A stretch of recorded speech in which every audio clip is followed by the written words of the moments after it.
Hello and welcome to the 21st Century Work-Life podcast, where we talk about leading remote teams, online collaboration, and working in distributed organizations. My name is Pilar and I'm the director of Virtual Not Distant, a company where we help managers of remote teams to get the most out of online collaboration. You can find out everything we do over at virtualnotdistant.com.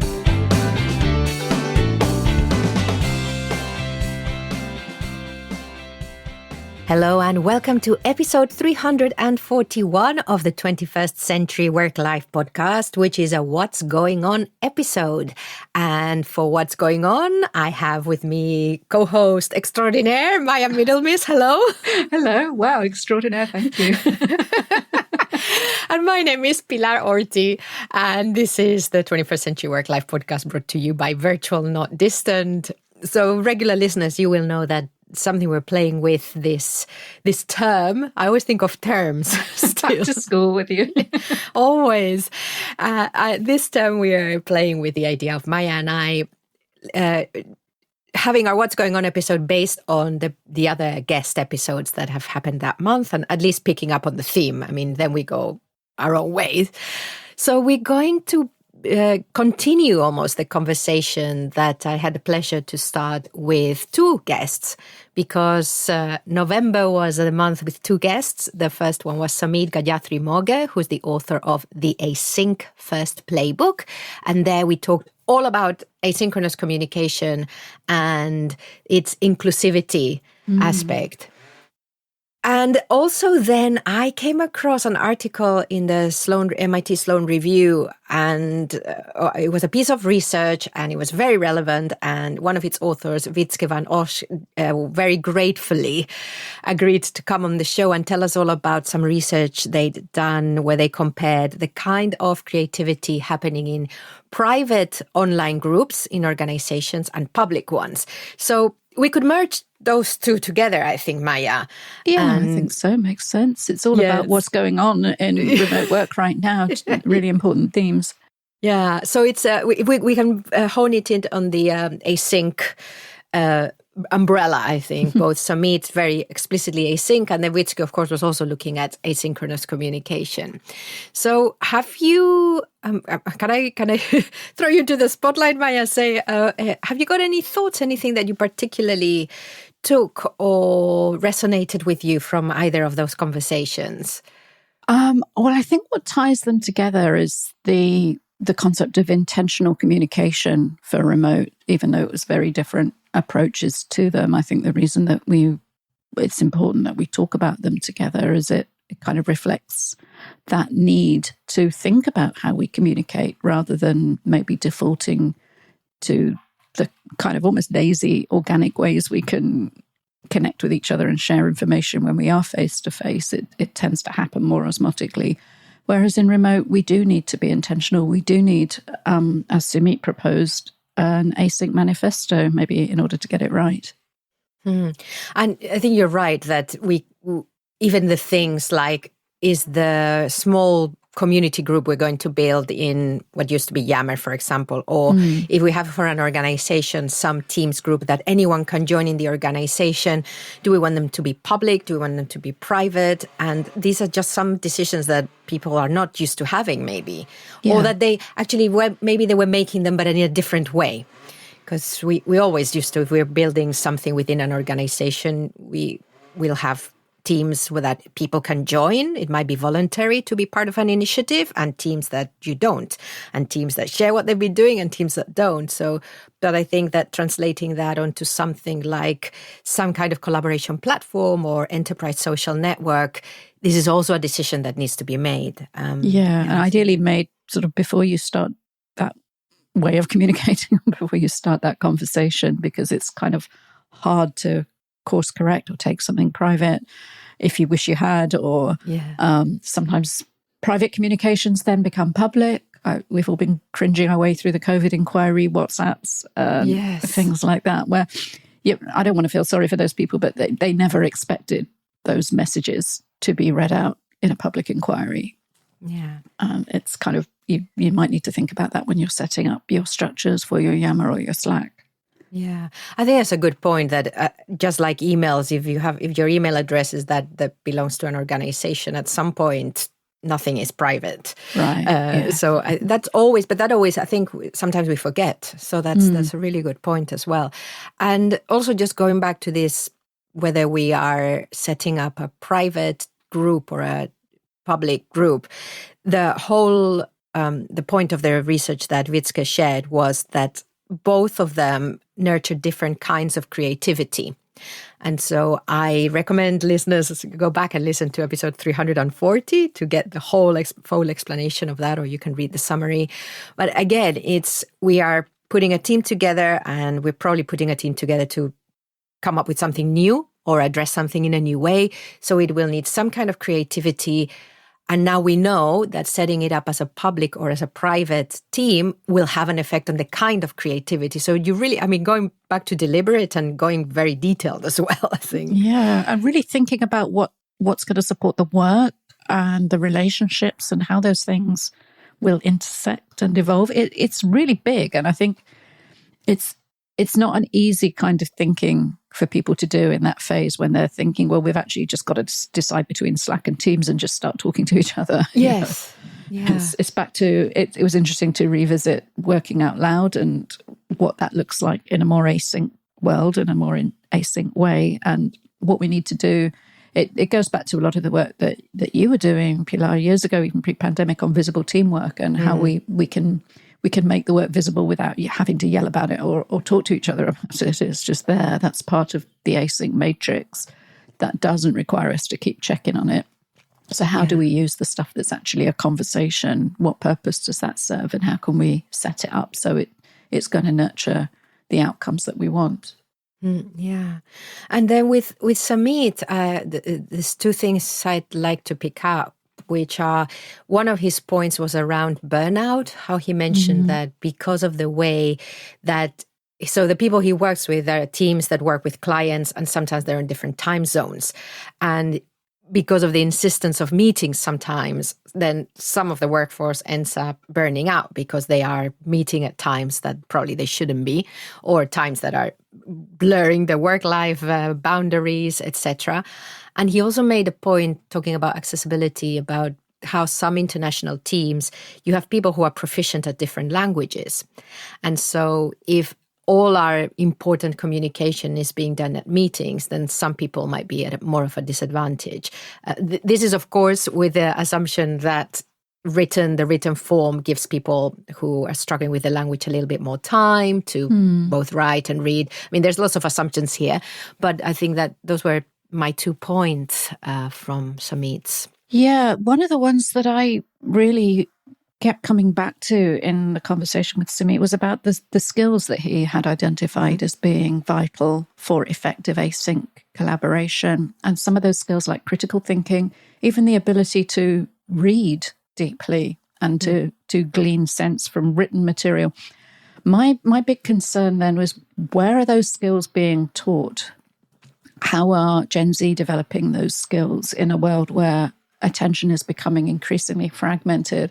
And I look around at my daughters and some of their friends, very intelligent young people, but the way that their minds are developing, the way that they consume information and media, and the way they communicate with each other, it's not going towards those crucial skills at all. And as well as the language potential accessibility barrier, that I'm concerned there could be a generational impact here, with a generation that's not necessarily growing up learning how to read deeply and critically, how to really understand documentation as a single source of truth that you must always refer back to and try to draw out one single thread from, rather than making copies of and forking and designing and riffing on. I don't know, I don't want to sound like a sort of grumpy old woman, but I feel that I am concerned there could be a generational issue here, not only that our kids are still being taught skills and jobs that aren't going to exist for them, but the essential skills that they're going to need to navigate that in an async remote first world. I think they're very important concerns, and there's 2 things I'll come back with. One is generation-wise. I think, we're hearing a lot about how we need to redesign the education system because now you can write an essay with ChatGPT.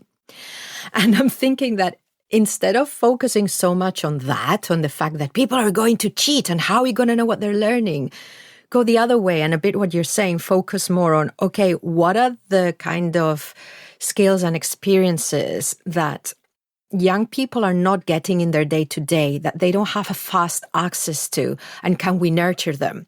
So can we, instead of focusing so much on people not cheating, can we just make sure that we give them the space to read through a good chapter of a book and analyze it, or that we give them the time during class, for example, to write, to explore their ideas through writing before we ask them to give them to us to mark them. Yes, 100%. And to use these tools like AIs as part of that, well, a semi-identified problem-solving skill set. You know, these are the tools that you're going to have. So rather than trying to ban them, say, put them to work, figure out how to leverage them really well. And even before using the tools, like the skills that, what are these, if everyone is so worried about what the tech is going to replace, okay, let's nurture those skills then. And so that is one. And I think that, I hadn't thought of that point. The other is that it's not just young people, because I wouldn't call, well, deep reading, or however we want to call it, it could be a skill. You know, it's something that we can develop. But I think it's a habit. True. And there's been the habit that's been developed, and this is mainly because we can work from anywhere and because we have phones through which we can communicate from anywhere. People don't read anymore. Right. They scan everything. But I even know, people my age who I've known for years who will say to me, oh God, I haven't read a novel for ages. I just can't really, I just tend to look at my phone at night or something. And it's like they've lost that kind of, even the desire to really immerse in a single source of communication and focus. So you're absolutely right. It's not a generational thing. It's a kind of an epochal thing. I don't know if it's to do with a kind of post-pandemic media environment as well, that everything's more fragmented, and we're going to have to somehow relearn those habits if we're going to make async work at scale. Yeah, it's because I think that it's easy not to do it. It does take a lot of brain power, and especially the less you do it, the more effort you have to put into it. So building up a little bit on this. So there's still a lot of emphasis on writing, but as we know, asynchronous communication can also include audio and video, and I think, because of all the things that you're saying, as well as counteracting them, we have to also know that they're happening. Yes. So Atlassian recently acquired Loom, which is, of course, that little video snippety thing that's been around, since 2016. And having acquired Trello some time ago, and now they've acquired Loom, and I'm just thinking they're really, I think the founder said something like they'd really gone in for the video. And so I wanted just to point... just to say that there is more of a recognition that, that asynchronous is not only writing, although today it is mainly, but there's also these other mediums that are becoming more accessible as well. Yes, becoming more accessible in every sense, even in a very async and searchable sense, because Loom now has AI-generated captions, and they're really good. Yeah, I've been doing quite a few Looms recently as part of a LinkedIn challenge and reviewing people's profiles, and even in specialist work vocabulary and people's names and things like that. The automatic captions in Loom, I'm thinking, wow, that's actually excellent. But what that means is that you can use Looms and video and audio as part of your essential knowledge base and documentation, and it's still searchable then when people need to retrieve it, because that's always been the problem with video files. That, yes, okay, it's a great way to teach people, but people have to find it. They have to find that minute in the video that they need.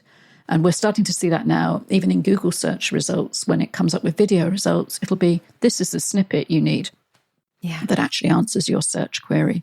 So we've had these other modes of media-rich communication for a while, but it's really only now with AI that we're starting to find them really useful in documentation and in answering questions and solving problems. So that's a really good sign. And as you said, it definitely helps support the not having to read and write in depth to be able to actually retrieve and find information that's already there.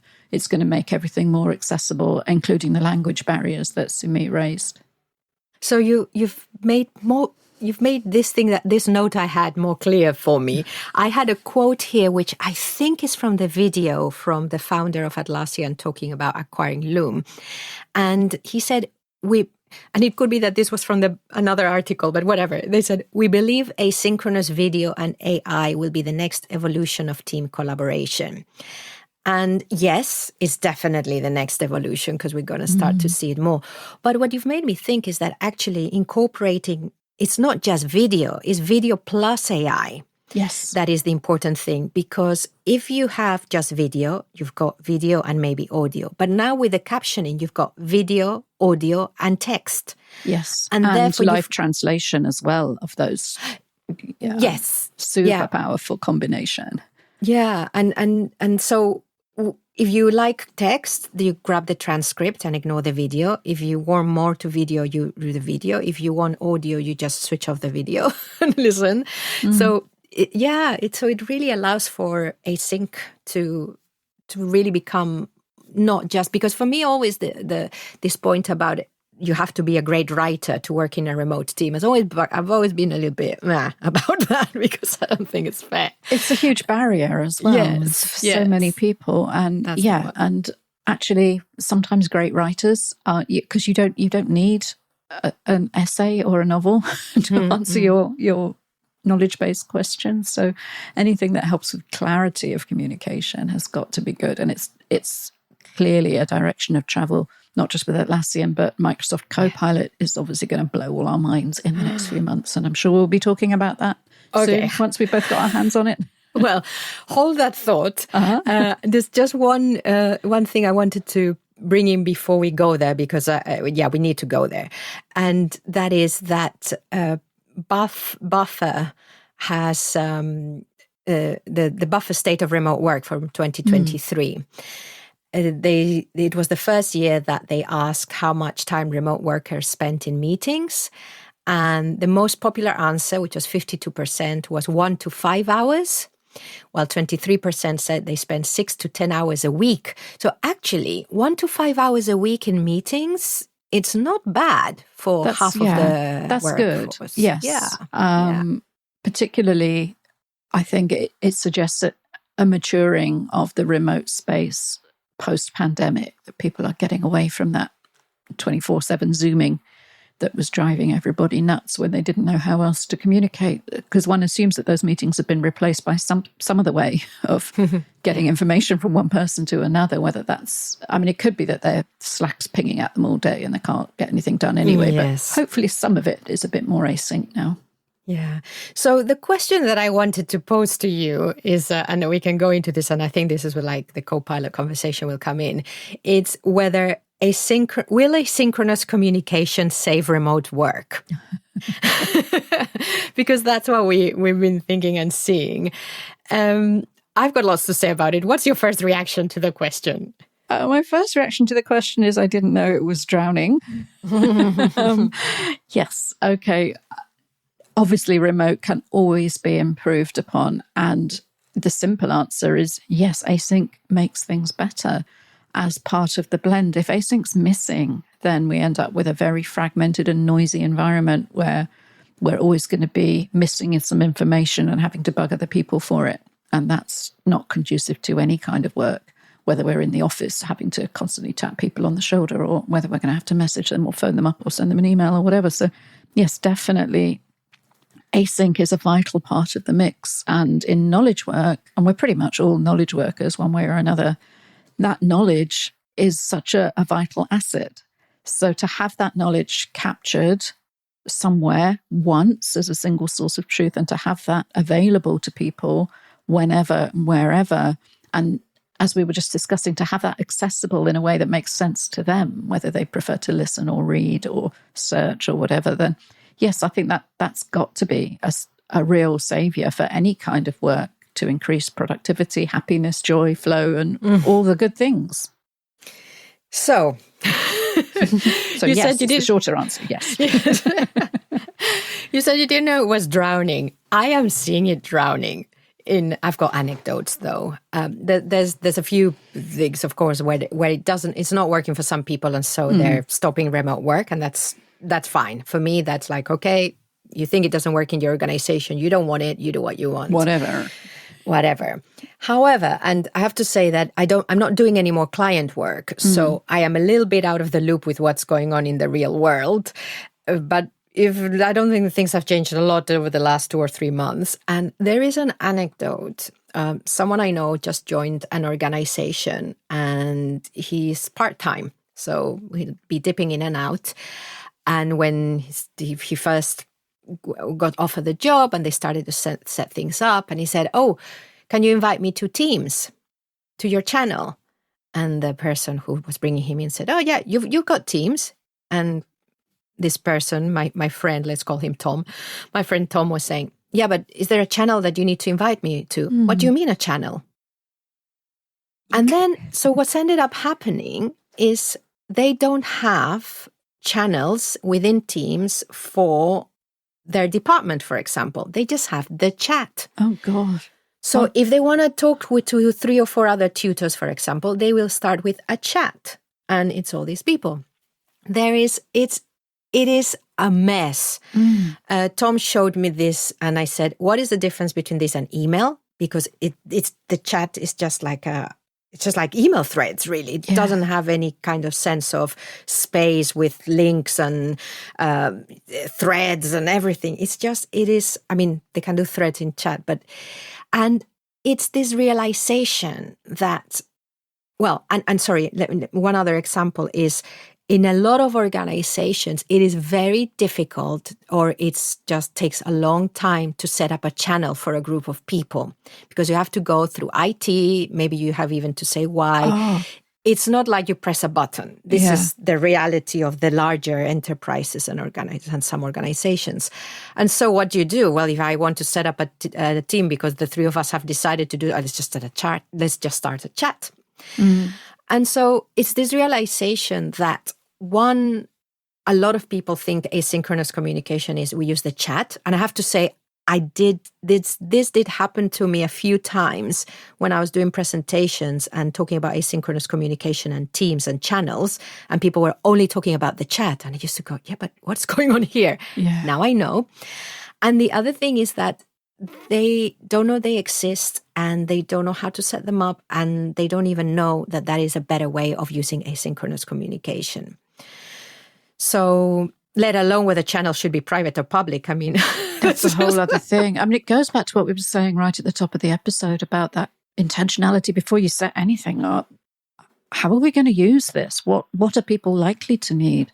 Are they going to need what channels will form our kind of basic structures of how departments and things are set up within the organization? But then what else do people need the ability to spin one up at will, temporarily? Should it be private? Should it be, what powers do we give people? I don't know how you build all that in at the enterprise level before you even start to grow or implement a tool like Teams. The issue for me is that because everything was introduced in such a rush, there has been no attempt to stop and review. And review and retrain and get people to understand, because I'm just this feeling. I mean, you would say you sound a bit like a grumpy old person, but actually I'm always saying just people don't have time to do anything anymore. I am seeing this. So that's one thing. The other thing is I also, and so I think the issue is that there is no time, there is no access to get help to understand what the digital tools can do. So another thing I've seen, for example, is tracking absences and tracking absences in a group in an Excel spreadsheet, in a shared spreadsheet, and not having access to some kind of digital form of doing this. Not even a Google sheet. Well, yeah, it was a Excel online within Teams. So it's just like I don't know, my impression on the one hand is that the whole world has finally embraced the digital workspace. And on the other hand, it's like, whoa, no, that's not they've the each case. embraced a different bit of it and a different app. And everybody's fumbling about trying to figure out how to make them work together or what they should be using in each case.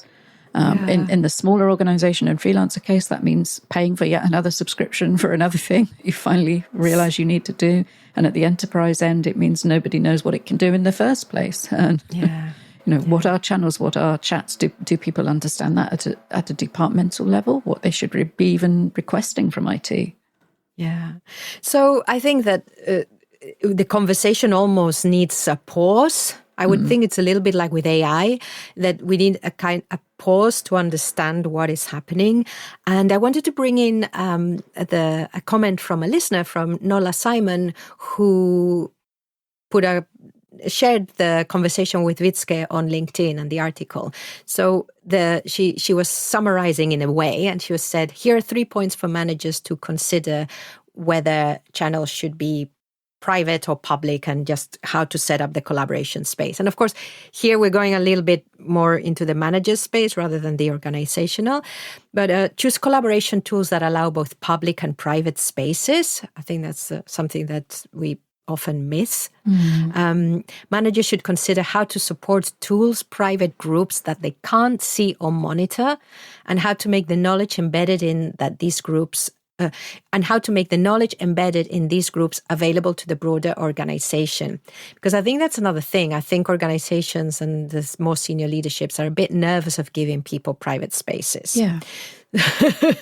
So you still need to support them, and also you need to amplify their learning. Yeah, and you need a really transparent conversation about how private they are, under what circumstances, because anything that's digital we know is persistent, is retrievable, whether it will take a court order to do it or just a flick of a switch in IT. There isn't really such a thing as a private conversation when it's digitized. It's going to exist, and whether that could end up in an employment tribunal or a public inquiry in the case of the COVID thing. People need to, if they're going to use those private channels, genuinely and openly. Otherwise, people will create their own back channels. You see, if they don't feel safe, it will be, right, I'm going to WhatsApp you. That's the thing. Or I'll just pick up the phone so we can have a good bitch about whatever. And you'll end up with that conversation going offline completely. And if the purpose of it was to create a repository of a decision-making process or a knowledge of how to do something, then that's lost for good the minute it goes offline. So yeah, it's about that spectrum and people being really honest, I think, about how if you private message someone on Teams, who under what circumstances could ever access that. Yeah. And then organizations can combine different groups to create multiple pathways to different types of creativity. And Nola says the point about control is essential. I've worked in an organization who got really squirrely about the idea of private groups managers couldn't access. Trust is required. Remember, transparency is not trust. I love that. Ooh, I do think this is also an important reminder that the organization owns all communication, to your point. The researchers, she's talking about Witzke, didn't have direct access to the platforms, but received an anonymized information dump so they could read the conversations. The groups may be private, but someone has access. Yeah. Radical and disruptive conversations should also be respectful and professional.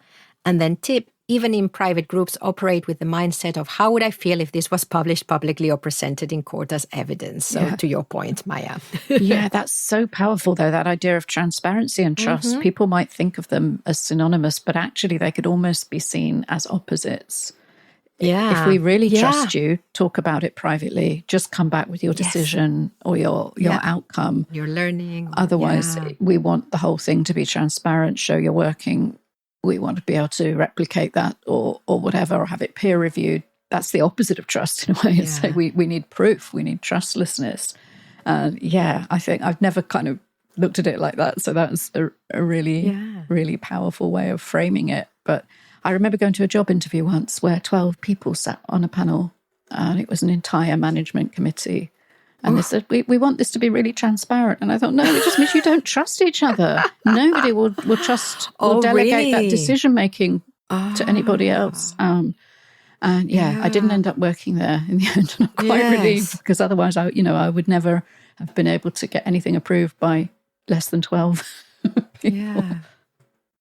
And also that might be also why some people are so reluctant to working in the open or discussing something in the open. And in the open can be a private group chat. It doesn't have to be that everyone can see it in the world, but because they are not sure why they're being asked to do that and what the benefits are. So even that needs to be spelled out, actually. Yeah, and I suppose it's part of the changing role of management in a more remote space as well, because people might think they're being kind of watched while they work, whereas actually it might be just that somebody needs to check it afterwards, or only if there's a problem or whatever. I don't know. Or for connection. Yeah. How did they kind of get to this point? I've had the issue as a freelancer where a client sent me a Google Doc with their briefing in it, and I always copy that out and make my own Google Doc. I'm really not comfortable having it shared literally real time while I'm writing. Yeah. Share it back when my draft is done and I'm ready for them to edit, but I'm not going to start working in the doc they send me. I think, I'll make a copy of that briefing. So I've got a clean copy of your briefing to always refer back to. But I'll send you a new link when I'm done with my draft. Wow, you see, I don't do that, which just shows we can't assume that anyone works the same way we do. No, it's just that paranoia when you get that anonymous animal popping up in your Google Doc. I know. Sometimes I leave because I don't want them to see I'm there, and I don't want them to know I'm working on it at that point. But then they know you left. Yeah. The joys of that's spontaneity in the online space. So going back then to this 365 Copilot. So for those who haven't heard, 365 Copilot is the AI within Office 365 that Microsoft is releasing, which can do all sorts of things, can summarize emails. You can go away on holiday and then come back 2 weeks later and say, summarize what's been happening in this Teams channel, or summarize, are there any actions for me to take? Or, it's like a very close personal assistant. And so I heard in a podcast I listened to, it's a marketing AI show. And I really like it because it's two guys who run a marketing agency dissecting in detail 3 AI-related news as relates to the world of agencies and marketing. And then they do a rapid fire of shorter ones. And they shared that Microsoft has rolled out 365 Copilot at $30 a month per user in enterprise. But at the moment, there's no one to train employees on how to use it. So some employees are only using it for email to summarize something or whatever. And he's like, well, that's quite a lot of money. Yeah. But I wonder whether this has been like, it's going to save everyone so much time. And we're thinking, well, are they going to roll it like they rolled out Teams? Yeah. Did they learn nothing? I think there's this sense with AI that it's like unboxing a Mac, and it will just kind of guide you through it self, and you don't need a manual, but actually to use it well, to use it productively, to use it quickly, or even just tell people, ask it how to use it best. People have no idea what it's capable of.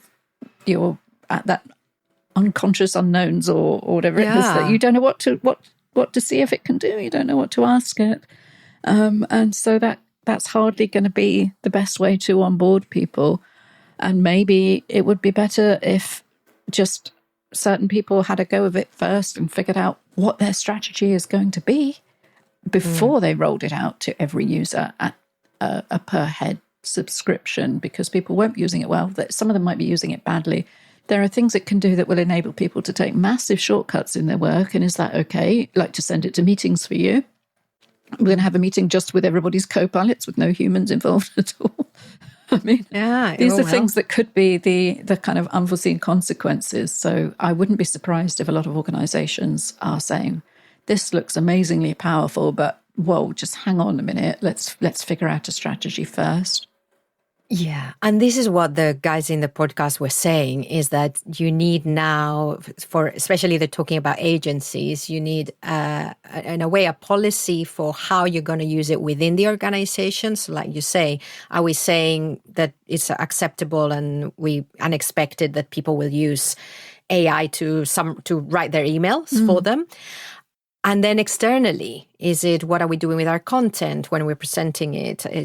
Are we putting out content that's using this, to what extent, and everything? So I'm wondering whether, I can say that there's going to be the same way as eventually there was a head of remote title, whether we're going to have a head of AI or AI, whatever the jazzy title they decide to, because this is for organizations that who see the benefit in importing this. They will really need to have someone, again, in charge of it and figuring out how it's going to be used, and then making sure we can teach everyone how to do it. Or at least, I mean, the thing is, when you use technology, you can develop some habits that you weren't even aware of. And this is something, again, that maybe we need to look at. I think it's going to be one of those things that's quite hard to recall and do retrospectively as well. Really, did we learn nothing from ChatGPT and the classrooms? Even every time you get an email with these sort of paragraphs of florid stuff about delving and unlocking, and you think, oh, God. Delving, yes. Delving. Yes. And the ever-evolving landscape of remote work. In the age of, and then in conclusion at the end, and you think, all right, this person is clearly, they've gone all in on ChatGPT to write this email, and then you see, well, it's come from an organization. Is this happening across the board? Is this just this person? Is this now the strategy? As a freelancer, it's great to be able to experiment with these things, to be able to get these glimpses into what different organizations are doing and what tools they seem to be using. But if I was managing a team or even a larger organization, I'd really want to kind of just kick things up a gear strategically and think, let's talk about this. Let's figure out what it can do and figure out what we want from it, and put some guide rails in before we let loose with everybody. And also just to help them ease into what it can do, the upsides of it, why the learning curve is worth it, and what it's going to offer them as well. Because so many people are figuring this stuff out as they go along, which is fine, which is fun, but it's not ultimately terribly productive when it could be done at more scale, at least within a team. So all of that. So we've got, I think there's so many parallels between this surge of AI and the surge in remote work and remote work collaboration tools. So I've got another point to see whether we can answer, will asynchronous communication, not save remote work, but make it better, there's a couple of points. Is that one is, I wonder whether for many people, asynchronous communication is still seen as less important than a conversation you have in a meeting. This thing that if something is important, it needs a meeting. I've come across this a lot. And the other thing is whether we are addressing this, whether the same issues as the co-located and sync style of working has, whether these are going to be replicated. And I'm thinking of presenteeism. It can also happen in the asynchronous space, or some people are more able to contribute than others in an asynchronous way. And I'm even wondering whether it needs more psychological safety and more paying attention to that. So it's great, but it's still tricky. Yeah, it really is. I mean, on the presenteeism front, that's not a problem because we just send our co-pilots now. They can go to the meetings and they can answer all the questions. Is it too important for async? That's an interesting one, because really we should have debunked that back in the 90s with the old urgent versus important confusion. And the way that urgency can mask importance and dominate and stop you getting the quadrant 2 stuff, the really open-ended stuff done simply because there isn't somebody else's deadline on it. So async can hopefully get us back there, can't it? Well, I was thinking when I was doing a lot of workshops on visible teamwork, and one of the things I always talked about was the Parable, who are a remote company, they have a process of making decisions asynchronously. And I used to explain this to groups. Look, you don't need to. Well, one is decision making has different stages, and you don't need to do all the stages in the meeting. And you can even, if you want, take all these decisions asynchronously. And the pushback I always had is, yeah, but if it's an important decision, we need to have a meeting. Instead of, although someone once they said, actually, what we need to learn is to think through these things a little bit more, and writing would help us to do that. Yeah. So, but this is what I mean, that if there's like an important decision to make or something, or an important bit of planning, there is still the mindset of then it needs to happen in a meeting. I mean, hopefully it's less. I mean, I suppose it's different sorts of important as well, isn't it? Do they mean it's sensitive, or it's high stakes, or it's controversial and we need to look people in the eye? Do we need to trample on their psychological safety by pinning them down so we can't do it asynchronously when they've got time to think about it? I don't know. Yeah. Well, you've that's a great point, because you've gone back right to, and then maybe we can start wrapping up. You've gone back right to one of your very first points in the conversation, which was the amount of scrutiny and deliberatability. What's the noun for being deliberate? So the need for us to be very deliberate in how we are collaborating, and actually the detail of this, of how we are collaborating, is really important, because as you say, it could be that this conversation or this discussion needs to happen in real time. But why? Because you mentioned lots of different things, and there are lots of different reasons. So I mean, hopefully async will save us, but it needs, again, it's almost like it's a new tool. You could look at it as a new tool. I mean, I know it's not 100% correct, but it's not just let's adopt async as, okay, let's look at why, how, which bits, blah, blah, blah, how are you going to do it? Yeah. So async is a strategy, async is a mindset, and people who think it's one tool or one practice are likely missing a lot of that kind of different aspects of the elephant that they could, and maybe you can implement just having a single knowledge base, or maybe you can implement just structuring certain things in channels, and you can implement it a bit at a time. But it's one of those things that until you have the mindset switch at the highest level and at every level, you're not really going to see the whole power of it. And you can't really say you're doing async if you're still jumping on a call and then just documenting the outcome, for example. Yes. Yeah. And many people would see that as, yeah, we're doing it. Excellent. Great. So before we end, and of course, if there's anything you want to add, there's two things. One, I want to thank listener Richard, who sent me an article published in rework.co, and it was all about rehumanize your workplace by working out loud. And it was so sweet. He sent me, it's a good article, actually. It's a really good summary, and I shared it online, and a lot of people liked it properly. And it's just like a summary. It's like going back to when I first came across the concept, and it's a nice summary. And Richard was saying, yeah, your show was the first place where I heard about the concept of working out loud. So it's really nice that now it's going mainstream. Yeah, it's gone mainstream, and he's been listening all this time. Yeah. So that's really good. And also, of course, if we Virtual Not Distant has a course on asynchronous communication that's finally gone out. Oh my. It's been long because we dipped in and out of it. We ended up recording in a studio as well. Maya, you listened to some of the earlier recordings of it, and you mentioned how Simon Wilson, who I've done the course with, who's a facilitator, and I had different kind of audio, and how that was a little bit distracting, or, it was noticeable. So we went into a studio and recorded together. So, fabulous. I mean, our voices are still different. Yeah, they've got different qualities. But there's so much in there content-wise that people need to not be distracted by the delivery and just really immerse in it.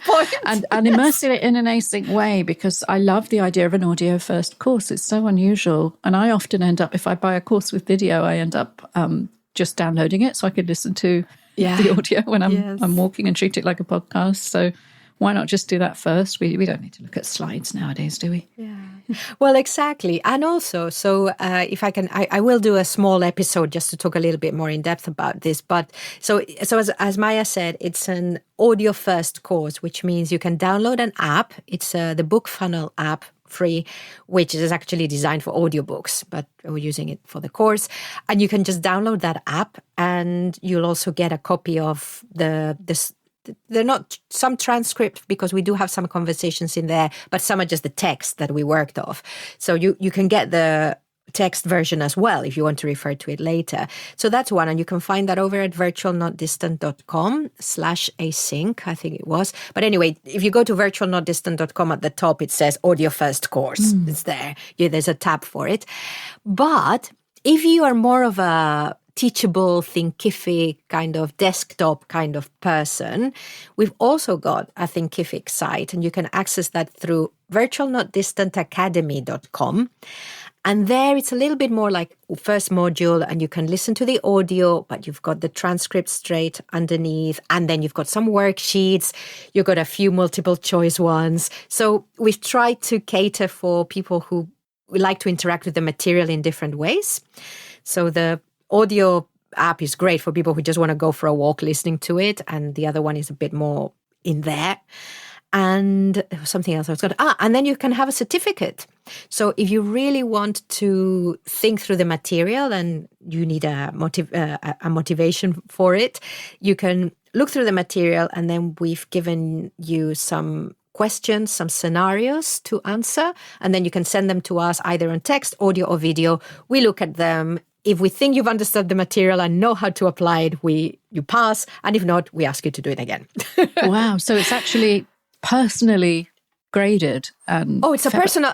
we're not giving a certificate to anyone just for pressing play.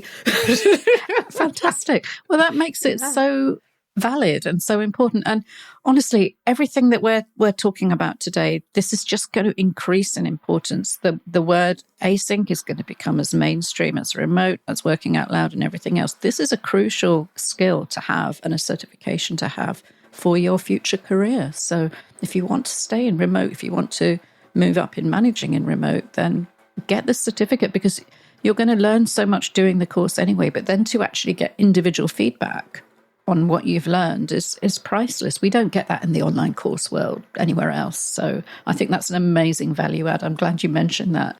The fact is, in order to put the assessment in, you have to go through the material again, and you have to think through the material. And that is the learning. Yeah. That's what we're hoping. And the certificate is there for people who maybe need that motivation. They need to be working on something that's going to be assessed, or for people who would like a certificate, just a little bit of proof that they've invested the time in thinking about this a little bit deeper. Excellent. Real self-directed learning and lifelong learning. You should document it. Yes, exactly. Well, thanks, Maya, for the kind words. That's great. Listeners, so virtualnotdistant.com, you can find the contact form there as well. We'd love to hear what you think about all this. If you have any questions about the course, let me know. You can email me, Pilar at virtualnotdistant.com. Thank you, Ross, for polishing the audio. And Maya, any other last words? I mean, you summarized it very well just now. No, I think we've got a really interesting discussion here, and I think it's sort of starting to feed into that what's coming up in the new year as well, and what's going to be important. So we'll be back on Async, AI, Copilot, and everything else very soon, I'm sure. Yes, we will. Listeners, thank you very much for listening.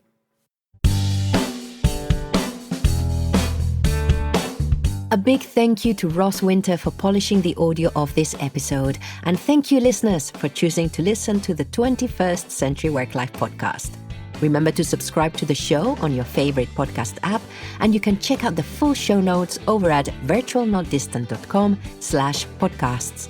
Talking of podcasts, we have another show you can listen to, Management Cafe, which you should also be able to find on all podcast apps. I have been Pilar Ortiz. Wherever you are, whatever you're doing, enjoy.